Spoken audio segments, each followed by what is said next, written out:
Bonjour à tous, c'est Benji, bienvenue sur la Cobra TV dans l'appartement Cobra avec aujourd'hui une vidéo actu. L'heure est grave. Je ne sais pas si vous avez vu passer cette news. À partir du 1er mars 2023, afin de respecter la sobriété énergétique, certains téléviseurs vont tout simplement être bannis de la vente en Europe. On a dans le viseur les TV 8K, mais pas que. On s'inquiète, c'est officiel leur truc, c'est validé. On fait le point et après je vous donne des nouvelles de Sony, LG et Samsung que j'ai appelé pour savoir où ils en sont de tout ça.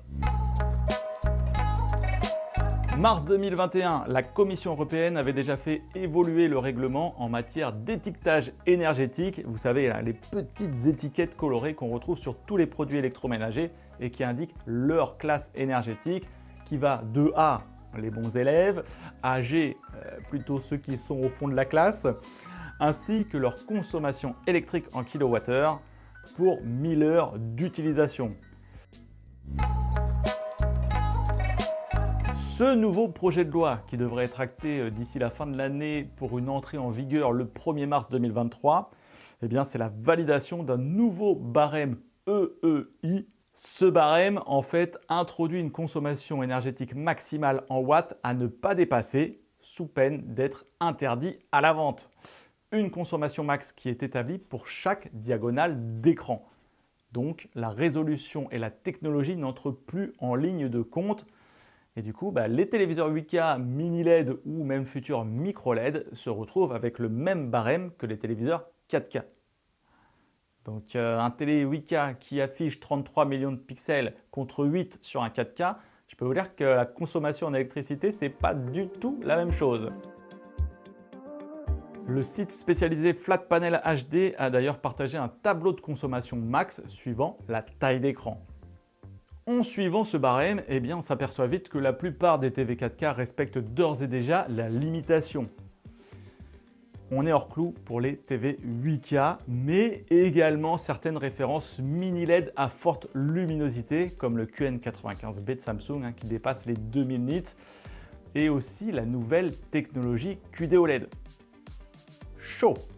Si on s'amuse à regarder là, les téléviseurs aujourd'hui en magasin, voilà, toutes ces références que je vais vous barrer ne sont plus vendables en 2023. Ça fait pas mal. Alors rassurez-vous, les références de 2022 ne seront pas soumises à ce nouveau barème. Seules les nouvelles références de 2023 le seront. Alors déjà, il faut savoir que les mesures de consommation sont faites avec le mode d'image par défaut utilisé par le téléviseur, qui est souvent le mode standard, et qu'il y a d'autres modes d'image qui consomment plus, notamment le mode dynamique ou vif, que je recommande jamais d'utiliser. Et il y a aussi des modes qui consomment moins, comme les modes filmmaker, expert ou cinéma, les modes les mieux calibrés que je conseille toujours. Et oui, on est un petit peu éco-responsable aussi à la Cobra TV. Donc à voir maintenant si les fabricants pourraient trouver une sorte de parade logicielle pour réduire la consommation du mode par défaut, donc du mode standard. Alors on sait que déjà la plupart ont déjà mis un mode éco par défaut pour avoir une meilleure note sur l'étiquette et qui ne sont pas toujours faciles d'ailleurs à aller désactiver dans les menus. J'avais fait une vidéo sur ce sujet. Alors peut-être qu'ils peuvent jouer encore dessus, mais moi j'ai peur que si voilà, il faut un mode éco qui bride trop fort la luminosité du téléviseur, eh bien on va se retrouver avec une image assez sombre et pour un utilisateur qui n'est pas forcément très averti, qui ne va pas dans ses menus, il ne va pas profiter de son téléviseur comme il faut. Ce serait quand même pas très cool. Abandonner la 8K. Alors je sais, certains vont dire oui, peu importe la 8K, de toute façon, il n'y a pas de contenu 8K. Alors déjà, il y en a un petit peu. Et non, je suis à moitié d'accord avec ça en fait. Parce que si on regarde aujourd'hui les modèles 8K, eh bien, ce sont souvent les téléviseurs les plus performants du marché. C'est aussi voilà, les modèles les plus prestigieux. C'est les modèles qui sont au max, quoi. Ils ont toutes les performances au top. Luminosité, upscale, processeur, équipement sonore plus développé. Souvent accompagné aussi d'une belle finition. Et puis voilà, la 8K, c'est un petit peu la cerise sur le gâteau qui permet d'être équipé pour les futures évolutions de contenu en 8K. Donc oui, je conçois que ça peut faire un petit peu mal de redescendre tout ça en 4K pour un consommateur qui veut se faire plaisir.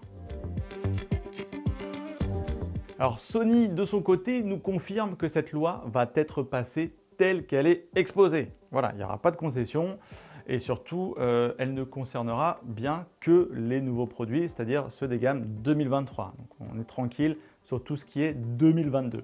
Ils ajoutent que les constructeurs sont au courant de cette loi depuis 1 an et de son côté, Sony n'est pas du tout inquiet. Alors déjà parce qu'ils ont très peu de produits concernés et apparemment le QD-OLED ne dépasse que légèrement et sera facilement adapté pour les normes de 2023. Comment? Alors ça par contre, on ne sait pas. Sinon, Sony nous dit de ne pas du tout avoir tenté de faire bouger les choses auprès de la Commission européenne, a très vite accepté cette loi. Ils sont déjà d'ailleurs dans cette transition écologique. Déjà en 2022, ils ont commencé à utiliser des matériaux recyclables pour leurs cartons. Bref, en 2023, Sony a travaillé pour avoir des notes positives sur les étiquettes de toute leur gamme et vise même la meilleure note pour obtenir le label A. Bonne chance, on verra ça. Côté Corée chez LG, en ce qui concerne les QNED 8K et OLED 8K, ils m'ont affirmé qu'ils respecteront les nouvelles normes sans ajouter plus de précision sur ce qui sera optimisé. Mais la 8K est toujours d'actualité. En ce qui concerne toute leur autre gamme OLED 4K, ils étaient déjà très bien d'un point de vue énergétique, donc ils sont tranquilles. Pour Samsung, qui présente le plus de téléviseurs dans le rouge. Bon, là, j'ai pas eu trop d'infos pour le moment de leur côté. Ils m'ont dit, voilà, on est dessus. Bon, je pense que ça doit être un sacré challenge pour leur gamme d'écrans haut de gamme, mini LED, OLED et 8K.